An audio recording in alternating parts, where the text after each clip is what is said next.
Dahil nakapamili ako ng ilang sakong bigas mga kasari, tinanggal ko nga yung dito yung nakastock dito sa aking tindahan na naiwan dito at ayan nilagay ko na dito yung bagong pinamili ko. Pagkabuhat ko nga na isang kamang bigas mga kasari, lumabas na nga yung anak ko at tinulungan na nga ako dito sa pagbubuhat ng mga bigas. Dahil kapag nakapamili talaga ako ng bigas mga kasari at pag nandito talaga siya ay siya talaga ang tumutulong sa akin. Pero kapag wala siya ay may pasok siya mga kasari, yung bunso ko nga nagpapatulong ako doon sa bunso ko mga kasari sa pagbubuhat ng bigas at pag-aayos dito sa aking tindahan.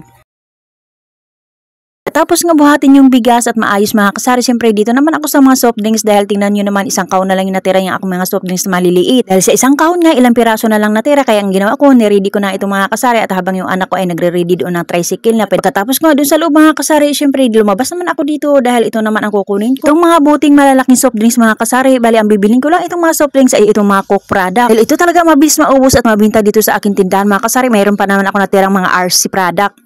Ganito ako bilang isang tindera dito sa aking mga paninda mga kasari, kung ano wala dito sa aking tindahan ay yun ang nire-repelan ko. Siyempre yun lang din ang binibili ko mga kasari, lalong lalo na pagdating dito sa aking refrigerator o sa aking chiller mga kasari. Dahil sobrang binta talaga itong mga juice, pinagsisiksik ko nga lang ito sa mga soft drinks para hindi sayang yung lamig.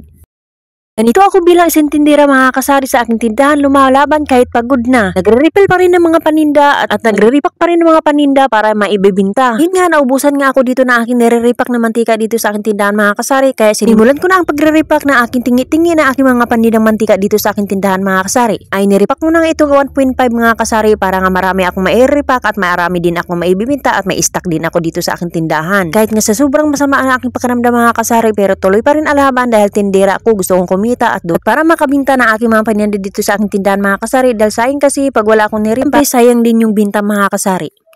At pagkatapos ko maayos o maarin sa aking mga paninda dito sa aking tindahan mga kasari, ito na pala yung aking munting tindahan mga kasari. At ayan na nga ito yung aking mga tuyo, bali nilipat ko lang ito at itong mga pansit canton mga kasari. Pero yung mga sabon ay dyan na rin pa sa dati niya at itong mga sunrocks doon sa pinakailalim. At nakitang-kita ko na talaga kung anong wala dito sa aking tindahan at kung ano ang bibiling ko dito sa aking tindahan mga kasari dahil bakante na talaga at kakaunti na lang talaga yung natira. Maganda talaga pag nakaayos ang ating mga paninda dito sa ating tindahan mga kasari. Lalong na masarap talaga sa mata tingnan pag nakaayos ang ating mga paninda. At pagkatapos nga ng ilang oras mga kasari, iyan na pala yung aking mga nare-repack na tingi-tingi ng mga aking mga panindang asukal dito sa aking tindahan. Bali nagsimula pala ako sa pagre-repack dito ng mga kasari ng aking asukal ng 5:30 at ayan na nga pagkatapos nga ng 11, ayan na yung aking nare-repack. Ang dami nga yan mga kasari dahil nga matagal talaga yung aking pagre-repack dahil ako lang naman ang bubantay dito sa aking tindahan. At sobrang pagtatakal, sobrang tagal sa pagre-repack dahil nga pag may bumibili ay binibintahan ko. Nakarepack nga ako dyan ng 220 pieces mga kasari at hindi ko na nga inubos yung doon sa sako. At pagkatapos siyempre inuna ko naman yung paglagay doon sa aking sarap ng stante mga kasari doon sa my hook. At pagkatapos niyan yung mga natira at marami mga kasari dito ko nilagay sa aking stante dahil dito sa aking stante mga kasari ay hindi talaga kasi ito nilalanggam. Sa pagre-repack talaga ng asuka lalo na sa tingi-tingi talaga mga kasari, kailangan talaga ng mahabang oras lalo na pag ikaw lang talaga dito nagbabantay ng tindahan mga kasari. Siyempre pag may bumibili iniiwanan mo kaya matagal yung pagre-repack ng aking mga paninda.